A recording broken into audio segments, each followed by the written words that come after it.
the worst nightmare in the air, if you think about it.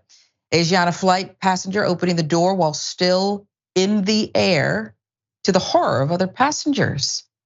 Passenger aboard an Asiana Airlines flight opened the emergency door moments before the plane landed. 194 passengers were met with harsh gusts of wind at that altitude, 700 feet. Suspect was identified as a man in his 30s who admitted to opening the door, but refrained from telling the reasoning behind it. Why did you do this? It's crazy to think about why someone would do this, admit to it, and then not tell the whole story. But let's show you some of this video because it is just, you're all struck when you see it.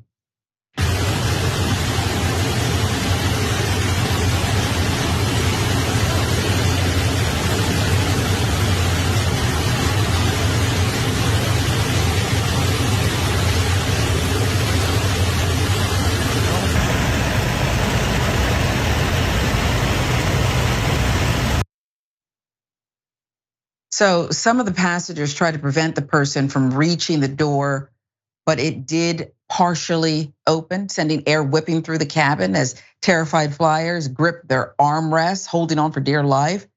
Among the 194 passengers on board, several teenage athletes were among them, who were on their way to a weekend sporting event in Ulsan.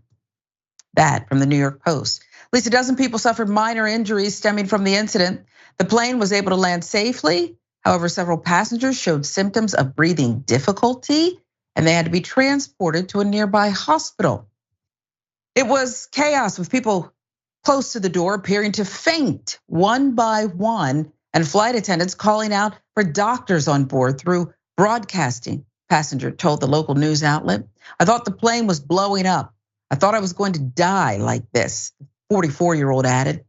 One teen's mother told the news outlet, "Children quivered and cried in panic. Those sitting in the exit must have been shocked the most, and there's more." Witnesses told local media that the unhinged passenger also tried to jump out of the plane.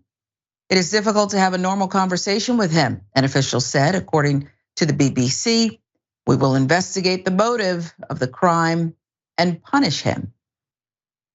So I watch that, I don't know if it's a channel, but they have marathons, air disasters, real air disasters that they retell the story, reenactments.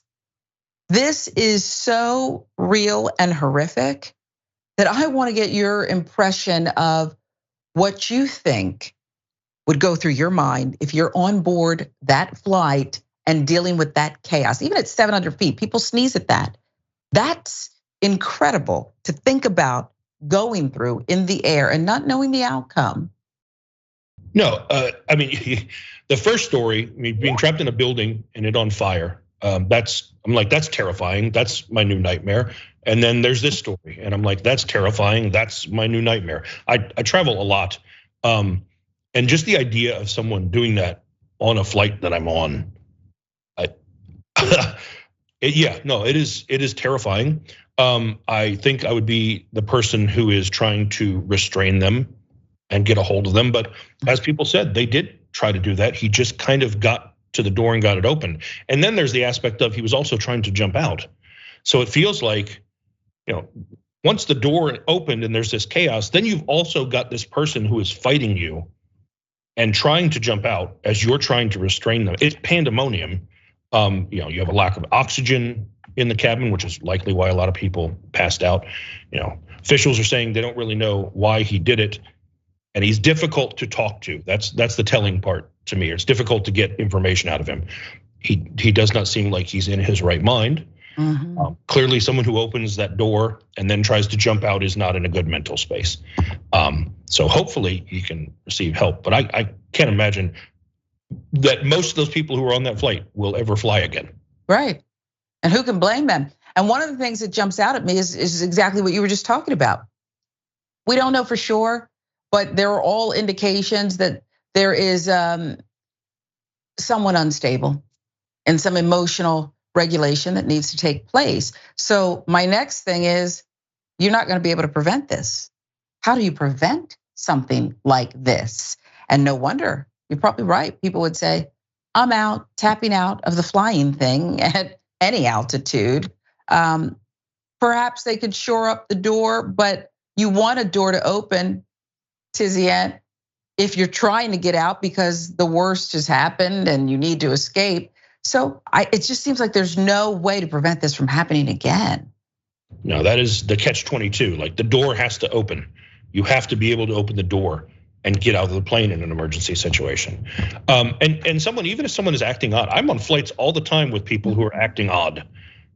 You can't like bar them from the flight simply acting a little off.